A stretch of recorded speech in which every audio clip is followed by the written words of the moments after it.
Neil Gardner here, and welcome to the Nook, back once again like a renegade master. Well, not really, just like me, and with Bob the Hat, of course. Bob the Hat, he's the boss, back by popular demand. Hello, welcome again to the Nook. And today I'm doing something a little bit different, so I'm going to race through a little experiment I did, which is I decided to spend £35, not an awful lot, £35 on Discogs to see what I could get second hand, just to liven up the selection of records in the Nook, and something to look forward to listen to over the next few weeks.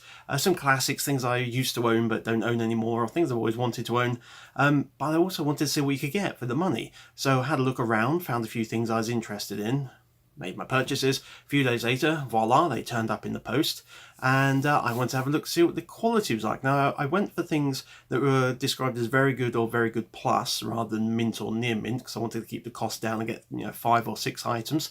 So I know they're not going to be in pristine condition, but they're going to be hopefully pretty good. And these all came from a couple of different sources. If you don't know what Discogs is, it is the ultimate online resource for music, particularly for buying and selling music, particularly vinyl, but also cassettes, CDs, picture discs, loads of stuff. It's also where you can catalogue your collection. You can have an app, and you can keep updating your database. It's a really quite a geeky thing, but fantastic place, particularly to find old vinyl, because the marketplace there has pretty much everything you could ever want from everywhere in the world, so it's really useful. So I spent about £35, a little bit more with postage, and this is what I got. So I'm going to race through and have a quick look at them, and then at some point in the future I'll do some reviews, I'll listen to them, and I'll put up some stuff. But I just thought I'd do something different today. So here we are. Here's our first one. You can tell I'm from the 80s, can't you? Well, I'm a 70s boy, but I grew up in the 80s. So we've got, first of all, Wendy and Lisa, the lovely Wendy and Lisa, with the Fruit of the Bottom album. Good title. Look, it was originally sold at our price for £7.49. So condition-wise, it's a little damaged in terms of it's got some pen marks, and obviously it's been crushed a little bit. But the spine's not too bad.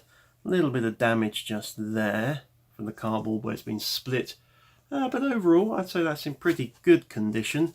A few places where the ink has worn away. On the back we have the lovely Wendy and Lisa, of course, and the track listing. That all looks pretty good. Nice silver symbols there. So let's have a look inside. So inside, as you'd expect, a paper sleeve, and then inside the paper sleeve, actually not too yellowed, so not too bad. It's going to get replaced by a rather nicer sleeve. Okay, so here is our slather of black vinyl, and dusty, definitely. Had to put it in my new cleaning machine, which I'm going to be doing a little video of later on. There's some minor marks, rather nasty looking surface scratch here. Not sure if you can see that with the light. Yeah, it's hard to see, but there's one just there across 2 tracks, and a couple of scuff marks to the edge and around here. Doesn't look like they're going to be too much of a problem. And the other side is yeah, not too bad actually. I think the cleaning machine will clean it up quite nicely. So quite pleased with that. Very nice. Hopefully that scratch isn't going to cause a problem. There are tricks to trying to fix that, of course, but for a couple of quid you take your chance, don't you? So, as with all these old record sleeves, I don't want to go back in again, as always, so I put that one down there. This is one I've been wanting on vinyl for a long time. One of my favourite albums, and particularly by this artist. I think it's probably his best album, and that'd be controversial with a lot of people, but I just loved the production on this. So it's Michael Jackson's Dangerous, that beautiful artwork. This is pretty damaged in terms of this split at the top there. Still has the original Sony Music shiny label though. Pretty, yeah, not very well cared for in the rack. It is, once it's a double album, it's actually a single sleeve rather than being a gatefold. There's the back with the weird dog guy. And yeah, I just love this album. The production on this was just amazing. It's such a good sound for Michael Jackson. So let's have a look inside. Here we have the 2 albums, and you get your lyrics and pictures. So slightly bent here. Not such a worry. Let's have a look inside. It's the vinyl that matters more than the paper. Definitely dusty and hairy, but clean on that side, and yeah, no scratches. Beautiful. So that one's definitely, once it's through the cleaning machine, that will sound fantastic. I've got it in high res, a really good 192K version, and it does sound astonishing. But I just really wanted it on vinyl. I never bought it at the time on vinyl. Had it on cassette and CD, so pretty much I've got it on every format now. Yeah, we're looking good. No scratches, just a bit of dust. I don't think it's really been played. So very nice. That is a Brucey bargain. Very happy with that one. Okay, so we shall put Mr. Jackson away.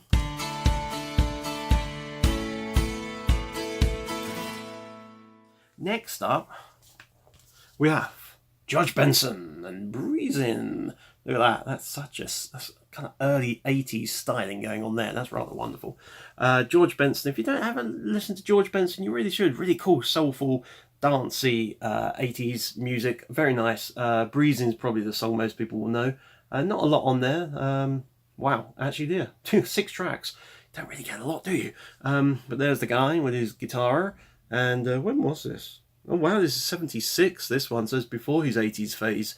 So it's kind of getting into pre-80s design there. Let's have a look inside. And inside it's another paper sleeve, but we do have the record. Oh dear. Well, yes, that one is pretty badly scratched. I'm not sure if you can see it.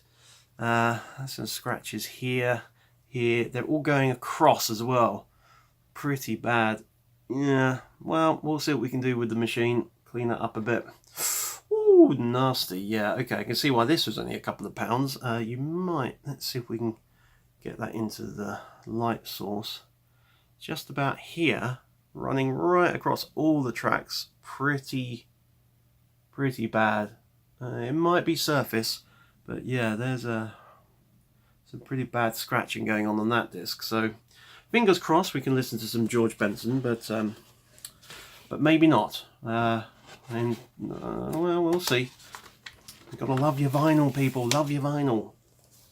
Do what you can do. Try to love it. Okay, next up, it's Morris Day from The Time. I love myself The Time. I do like a bit of Morris Day. Very funky, very soulful. Obviously known for his work with Prince, yeah, not a lot again on here, only 6 tracks, look at that, only 3 on each side. This was from 1985, so it might be his first solo album, possibly, but I couldn't turn down a Morris Day album. So let's have a look. Oh, you get the lyrics on the inside, that's nice. So we'll have a look. Shiny black thing. Yeah, again, slight scratch across 2 tracks there, and across a couple of tracks down the bottom here. I can't really show it to you in this light. They are there. They don't look very deep though. This side's a bit better actually. They're a little bit clearer. So we'll hopefully the cleaning machine will do its magic. If not, I might have to pop down to the guys at Wanted Music in Beckenham and see what they can do to help me out. I'm sure there's some special things they can do. They're magic guys. Okay, we've got 2 left. So let's stick with the funk. It's Chaka Khan and Rufus. I love it. You know, I'm trying to find Chaka in that picture. Where's Chaka? Find Chaka. She's in there somewhere. They turn up at a club and it's like, must have a photo.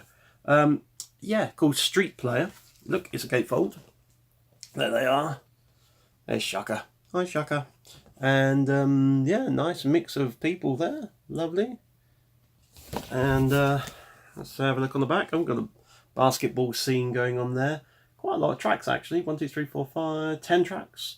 Destiny, Stranger to Love, Street Player, Stay. So it'll be interesting to have a listen to. 1978. Fascinating. So let's have a look. There it is. There's the old vinyl. Ooh, nice sunshiny label. And very dirty, very fingerprinty. Couple of ever so slight scuffs, but not scratches. Yeah, I think that's going to be okay. Good cleanup that one needs. That'll definitely be a video to do for you. So that's that one. So that's good. So our final gem from Discogs had to be Ultravox's Vienna. Look at that. The mood, the moodiness. Oh, look at them. You know, cheer up, guys. Come on. He lost his drums. Terrible. Simple is as simple does with Ultravox. There's lovely Midge and Warren and Chris Cross, very cross, and Billy, and of course, yeah, it's the album that gave us the song Vienna, which is played to death on commercial radio around the world. So Chrysalis Records, that one.